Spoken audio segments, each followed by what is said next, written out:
God put this guy, my bestie, in my life right when I thought everything was over. I think this song is really just summing up what it feels like to have a broken dream and then pick up the pieces and say, you know what? It doesn't just have to be that baby girl dream. It can be this new dream that you create together, this new life and this new hope.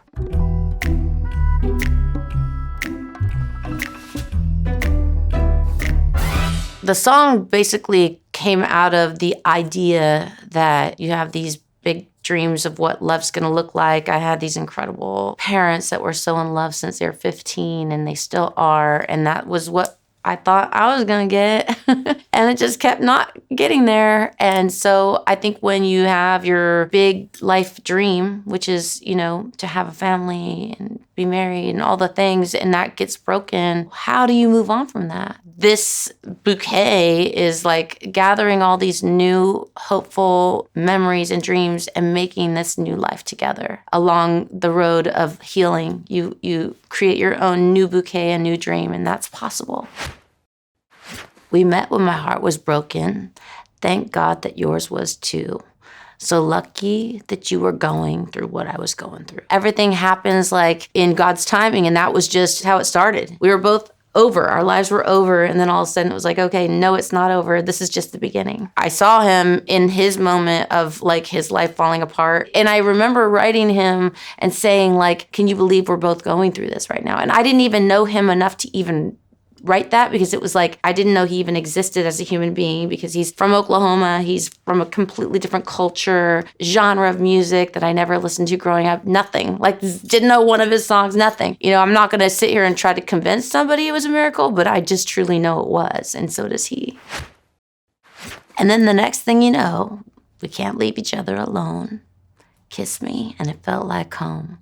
And that's when I said, you know, when you don't even really know somebody, but somehow you feel like you know them, like you're like, how can I be this comfortable? I've not felt this comfortable in 20 years. As soon as we start talking, let alone we hadn't even touched yet, like I feel like I could just crawl up in your arms and just, I need this hug, you know? I just felt like I finally came home after being away for a long time. You bring the diamond, I'll bring the promise. You bring the dogs and I'll bring the boys. You gave me everything that I wanted. I even got your last name. Thinking about like just what we brought to each other's lives. My husband, when I met him, I remember thinking, when you really see what my life is, like I have this whole, it's not just me, I have this whole thing. There's a bunch of us. And you know, like, you're gonna run. I remember he said to me, this is so crazy because I know exactly where it was. We were texting and he said, I was built for this.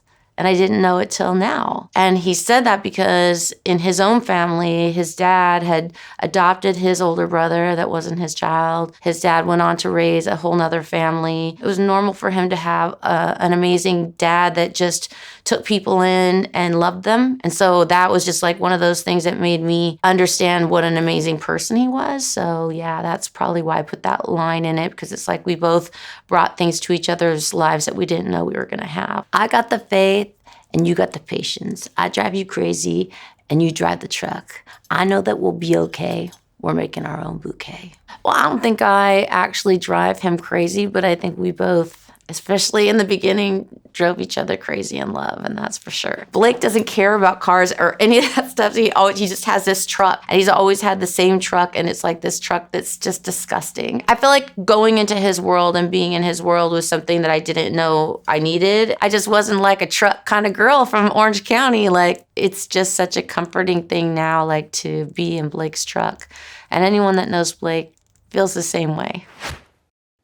Some flowers and roses tied up in a bow. Now look at the life we made.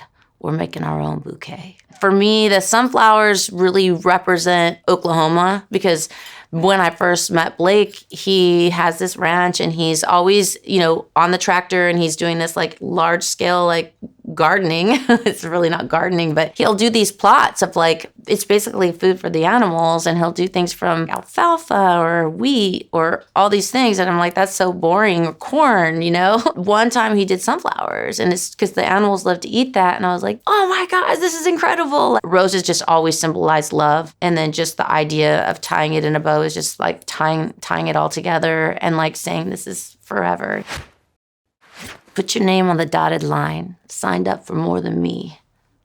Saw you turn into the man that you were born to be. It's one thing to like get married to somebody, right? And like say, okay, that's it, I love you. As we all know, you don't just marry each other. Like our family's coming together, and it's like he signed up for a lot more than just, I think that happens a lot. It can be so challenging, but it also can be just so beautiful and something that unexpectedly beautiful.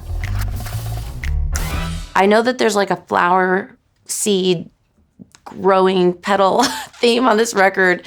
It wasn't really intentional, but I feel like through my faith journey, I've learned a lot about just that seed of hope that you can have. If you look at nature, you can see so much of God's work and reflect it so much in like our lives and learn a lot from that. So I just think I was using that because it was just so real. Flowers are a really huge like hobby for us, and we'll sit around and watch YouTube and just figure out like, oh my gosh, does this grow good in Oklahoma, or what's the history of this one? And it's incredible. And I know that I'm not the only nerd that likes it. They say that people that garden have longer lives. Like it's definitely a spiritual thing that I think that people that get into it like are obsessed with.